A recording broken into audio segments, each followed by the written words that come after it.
Hey, hi guys. Today we will talk about the intimate relationship between the racket and the style of tennis that you end up playing. Okay, so the video, as the title goes, is physics behind the racket, and I'll explain to you why it's so important. So now any tennis player will swear to you that tennis is a war.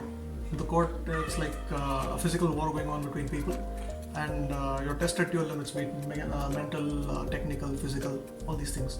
And on top of it, you have your accoutrement, or you have your weapon, and every warrior needs the weapon to function at its best. So our weapon on the court, or the weapon of the choice, is a tennis racket. And modern tennis rackets are basically made out of graphene or graphite, and they're very light, and they have excellent maneuverability and good, like a pop, which is called a flow through, to pocket the ball and send it back. Now, what happens is, typically in most rackets, the weight of the racket, it's swing weight, that which means the weight which it swings with when you're trying to take a backswing and then hit a shot, and also the distribution of that weight, which is called the balance point. These three facets completely affect the quality and the power which you can impart behind your stroke, and it effectively directly impacts the amount of topspin, the amount of lateral spin, and the amount of zip that you can generate on your groundies, and also on the volleys, and also on your serve. So all these three components of your game, which is the backcourt game, which is from the baseline, your transition game, and your forecourt game, which is the volley and the killer game, all are affected by the kind of racket which you set up, and whether it suits your biomechanics of your body. Because as you know, your body, basically the upper body is basically comprising of your cervical joint from here, then you come to your shoulder, then you have your elbow, you have your wrist, and the lower body, you have your hips, your knee, and your heels. In relation to the tennis racket, you will observe that a tennis racket has a general weight. It's called a dead weight or a static weight. And for this racket, this is a Babolat Pure Aero Team.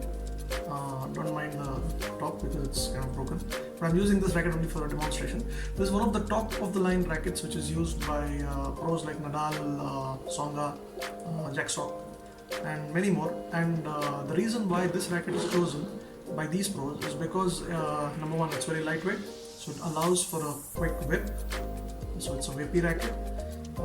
It has even weight distribution with a limited amount of headlight distribution, if you see. So now I'm holding the racket and at its balance point. Balance point is the point at which the racket kind of just balances out. Okay. Now when I hold the racket at its balance point, you will observe that this racket tends to be headlight. So what this means is, if you see this as the center of gravity, or the center of moment, the portion of the racket to the left or towards the head or the hoop is actually tilting upwards. So it's less heavier or lighter, and hence it's called headlight. Whereas the handle, it suppresses down, or it tilts downwards, and it's clear that it's a little bit heavier, right? So is this a good configuration?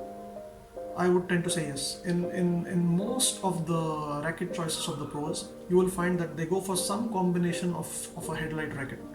So this is something like 5 to 6 points of headlight, this racket, or 4 to 5 points of headlight. I'll show you different examples of headlight rackets. I have so I have another racket which is the E-Zone Yonex series, the 98 series, which I play with nowadays. It protects my joints, so I've gone for a slightly heavier racket. This is almost 20 grams heavier than the Babolat Pure Aero, but look at its weight distribution. Can you see that? So it's almost completely headlight. So this is like 7+ points headlight, but the entire weight is in the handle. So this is good in terms of getting the racket through the ball quickly, and also it enables you to kind of impart more of a whip when you try and meet the ball, when you make contact with the ball. So why am I making this video then, if it's that simple? The reason why I'm making the video is that's not the only factor which you need to configure before you finalize your racket. Because while this racket is headlight, this is not the best racket of choice for my kind of style. My kind of style actually is suited with the Babolat Pure Aero, which though is a little less headlight than the Yonex Ezone 98, simply because its dead weight is almost like 15, 16, 20 grams lighter than the Ezone. For my kind of biomechanics, this racket just swings into the contact much easier and much quicker than the Ezone ever will. So in most cases with the Ezone, what happens with the Ezone, I'm slightly late at contact because my body has to do extra work pulling 20 grams into the contact zone. So I'll just show it from the front. So by the time I'm at the contact zone, I'm already a bit late. Whereas with the Babolat, you get there quicker. So the question is, when I broke this racket, and this was the question I asked myself, I didn't want to buy Babolat Pure Aero again because it's expensive. So what other choices did I have at that moment in time? So I went for a slightly quirky option. I purchased this racket. This is the Yonex vcore 100 square inch Lite racket. So just one difference, the Ezone is 98 square inches, so it's slightly smaller in terms of the racket face, but it's so small that you will hardly notice the difference. So that's about the only difference of an Ezone 98 and a Yonex vcore. This is a vcore 100 Pro Lite, and so the reason I chose this racket is as follows. One, its dead weight is only 280 grams, so it's probably the lightest racket in the range compared to the Babolat, which was 285 dead weight, and the Ezone is like 300 plus, or it's close to 326. I'll post some shots of the weights of the rackets, the dead weights. So while this was very light, did it meet the requirement of flow through? Did it meet the requirement of frame stiffness? Did it give me the right swing weight balance and all these things? This was an open point, and I would draw your attention to these small stickers which I have at the side next to the Gromes. If you see, this is a clock, 12 o'clock, 6 o'clock, 3 o'clock, 9 o'clock. You can see this. There's somewhere, if this is 12 and this is like 3, this is somewhere near 2 o'clock. And if this is 9 o'clock, then this is somewhere near 10 o'clock. So I have two lead weights now positioned at 2 o'clock and 10 o'clock. The reason for putting the lead is that when the racket was, without this weight and it was just 280 grams, the racket was not balanced. And now just look, by adding 6 grams, I've added 3 grams on each side. I've got a perfectly balanced racket, right? So what's effectively happened, I've got a racket which was initially of a much lighter construction, almost like 10 grams lighter than the Babolat, had a comparable racket face, 100 square inches, but had less flow through. By flow through, what I mean is, when the ball hits the racket, show you the ball. So when the ball hits the racket, this ball at the microsecond or at the point of impact with the racket, you can show it from the back.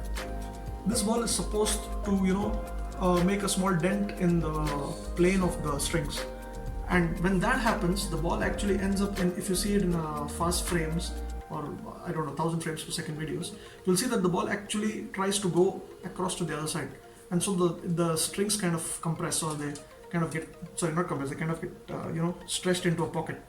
And then if the frame is very stiff, and if the frame can really effectively hold on to the configuration, or without bending itself, or without deforming, then the chances of this frame sending the ball back are much better. Okay, but because the frame is light, because the racket itself is light, it needed some weight addition to have the same flow through as the Babolat Pure Aero. And don't get me wrong, the Babolat Pure Aero is a fantastic racket, and it has probably the best construction design, or in terms of technical detailing. The construction of the Babolat Pure Aero frame is the best in the industry. It has a kind of a trapezoidal frame at the base, and then it merges into a kind of a two-dimensional frame at the top in the hoop. What this didn't have, what the Yonex didn't have, was any kind of trapezoidal construction in the frame. It's just a common 2D construction in the entire frame, from the throat up to the hoop. So without spending more money on buying another new racket, a Babolat Pure Aero, I decided to buy a lighter racket, much cheaper, and then I had options that I could place the weight, this 3 grams of lead or 6 grams of lead, if you can see here and here. So these stickers. So I had the option to place this lead either at 12 o'clock or at 3 o'clock or at 6 o'clock or at 9 o'clock or wherever I wanted. And when I thought about it, I just realized that if the center of mass, now this is where the physics comes into it, and that's why it's important as an avid tennis player to also know what's happening with your racket. So since the center of mass was somewhere close to the throat, not exactly but somewhere here, so it didn't make sense, but just think about it, it didn't make sense to have these additional weights of 6 grams loaded here, correct? Because if it's at the center of mass, I'm just adding dead weight. It's not going to help push the ball. Similarly, there wasn't enough pop at 3 and 9, because if I place the weights at 3 and 9, all I would get would be torsional stability, so the racket wouldn't shake. Okay, but this is useful when I'm more useful when I'm kind of trying to hit close-out volleys, or it's useful when I'm trying to return smashes. So that's when so it's mainly useful for the defensive player. But for the aggressive guy who's trying to whack the ball from the baseline and trying to hit really big, huge forehands, he needed something. I mean, a aggressive baseliner like me, and I'm especially a baseliner, I would need something at the top, either at the top of the hoop here, or I would need a compromise between this position and this position. And that's the reason I've gone for, this placement of 2 o'clock and 10 o'clock. And this, what this has done, it has lifted the sweet spot of the racket, which was previously near the center of the mass, to somewhere close to here. And now what happens when I swing through the contact, or when I swing through the contact point, the racket offers the maximum plow through, or the maximum, I would say, return on investment for the amount of power and amount of timing that you're investing into that shot. And that area gets shifted from somewhere here to somewhere here. So it moves towards the top half of the racket, and you get an enlarged sweet spot, and gives you a much larger lever, because now my arm is further away and the contact point is further away from my body. So I'm getting a much larger lever. Okay, and so this is what I said. So this effectively increases the swing weight of the racket. So imagine this is a hammer. As you know, if I'm moving a hammer from here to here, the amount of impact I can generate at the bottom near the throat would probably be less, or would definitely be less, as compared to the impact I generate here, right? And that's because it has a higher lever arm.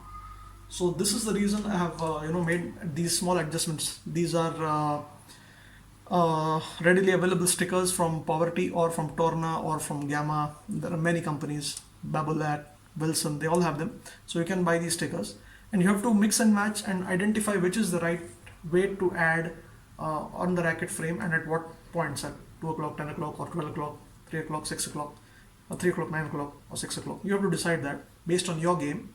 And for me, for my game, I came out with this choice. So what I'm trying to tell you is that first you have to try and maximize the swing weight which is comfortable for you. At the same point of time, you don't want to add too much of dead weight. So you don't want a racket which is heavy and does not swing into contact. At the same time, you want to maximize the swing weight which gives the maximum impact to the ball. And you want to maximize the sweet spot so that the racket provides the best possible power to the shot, which is going to give you the best return, and which you're going to probably hit 80% of the time. Okay, so this is the reason I've made this video, to tell you how to add lead and how to customize your racket to suit your game. So if I was more of a serve and volley player, for example, which I'm trying to be now because I'm trying to get into doubles, but if I was a serve and volley player, I'll actually try and add weight here in the handle or near the throat. Why is that? Because as a serve and volley player, you want stability. If the handle is stable, then the racket does not do this.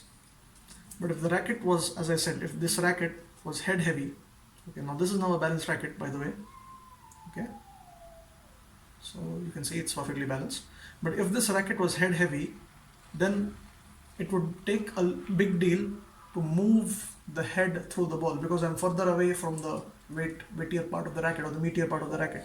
So as a volleyer, it would take me a bigger effort. I'd actually need to ratchet up my hand to the throat, and then I would probably have control of the racket face. Whereas if I have the weight distribution in handle, then where the handle goes, the racket follows. So it's much easier to control the hoop or the frame of the racket from the handle. And that's why people who are good serve and volleyers have a lot of weight in the butt cap. So they remove the butt cap and they actually put in, lead shots or cork, anything like 3 to 10 grams, it varies, and this adds weight. Similarly, for those who are going into extended serve and volleys, I mean especially serves, big serves, then they prefer a lot of weight in the handle, because then they can control the way the racket face opens to the ball. And that's mainly for doubles, what I've seen. And of course there are guys like Nadal who have weight both at the top of the hoop, so they have dead weight here as well as at the bottom. But that's a different reason, because Nadal uses a very light racket, and he's like 6 feet 2 plus, and he's a very hefty guy. So for him actually he needs to add weight at the top and at the bottom, and that gives him both plow through, it gives him a lot of pop from the racket and the strings, and at the same time it helps him in his volleys, because Nadal is not known to have strong volleys, right? And also helps him in the slice, by the way. So this is the reason you add weight, and this is what I want to tell you, that there is a difference between dead weight, swing weight, and torsional weight, and you have to analyze these 3 parameters and find the best customized mix which will suit your game. I hope this video helps you guys a lot. Thank you.